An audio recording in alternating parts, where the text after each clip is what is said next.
Cześć! Witajcie w Kolumbii, w kraju, w którym jedyne ryzyko polega na tym, że będziesz chciał tutaj zostać na zawsze. Witajcie w krainie złota oraz fascynującego świata prekolumbijskich Indian. Dziś trudno nam w to uwierzyć, ale Indianie nie wiązali ze złotem żadnych wartości materialnych. Według prekolumbijskiej mitologii złoto było Bogiem. Było symbolem słońca, tworzenia i początkiem życia. Złoto było materiałem świętym i zarezerwowanym dla najważniejszych ludzi w plemieniu, czyli dla lidera społecznościowego, kacyka, oraz dla przewodnika duchowego, czyli dla szamana. Ponieważ złoto jest metalem miękkim, mieszano go z miedzią w różnych proporcjach, tworząc słynny prekolumbijski stop, zwany inaczej tumbaga.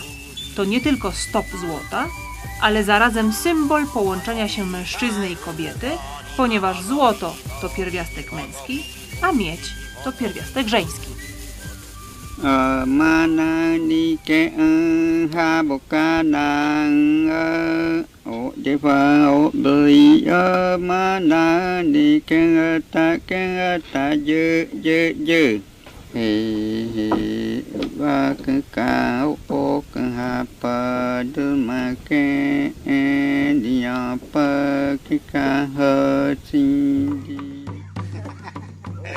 Gorączka prekolumbijskiego złota zaczęła się od legendy El Dorado. W pobliżu Bogoty istnieje laguna Guatavita, nad którą Indianie Muisca mianowali nowego lidera społecznościowego, czyli swojego kacyka.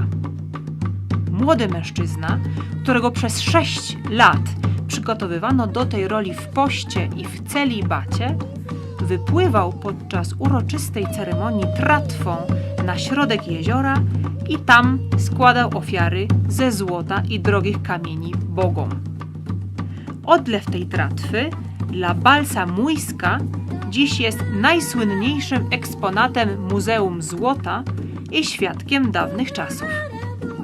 Choć niepozorna, przenosi nas wiele wieków wstecz w sam proces inicjacji kacyka.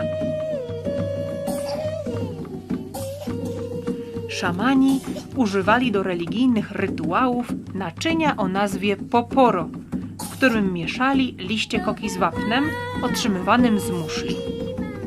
Pamiętajcie, że liście koki mają właściwości lecznicze i pomagają w przetrwaniu i w pracy na dużych wysokościach w niebotycznych Andach.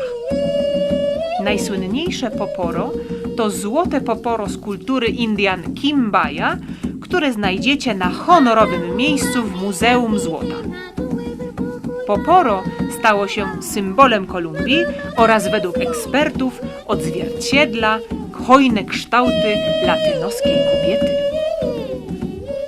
Wybrany nowy lider społecznościowy, czyli kacyk, zdobił ciało kolczykami, złotym pudrem i skórą jaguara.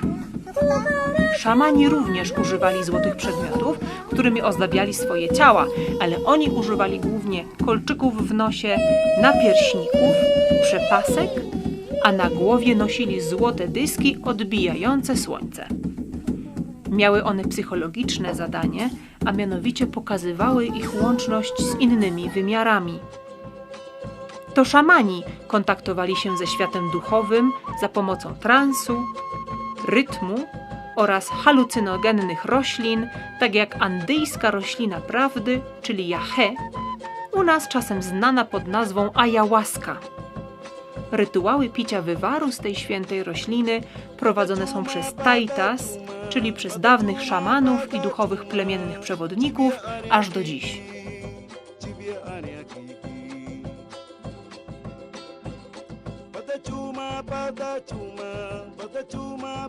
W czasy prekolumbijskich Indian możecie przenieść się w każdej chwili w najbardziej złotym muzeum na świecie, Muzeum Złota, czyli Museo del Oro w Bogocie.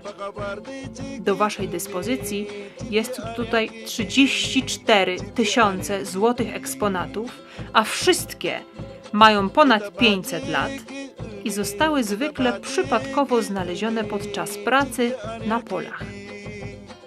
Te prekolumbijskie skarby, jak gliniane naczynia i urny, znajdywane są w ziemi do dziś. A szczęściarze, którzy są w posiadaniu takich bezcennych cudów, mogą je sobie zachować, ale muszą zgłosić ich istnienie kustoszowi Muzeum Złota. Jeśli chcecie wiedzieć więcej o Kolumbii, to subskrybujcie koniecznie i do zobaczenia również na Facebooku i na Instagramie jako Polka w Kolumbii. Do zobaczenia!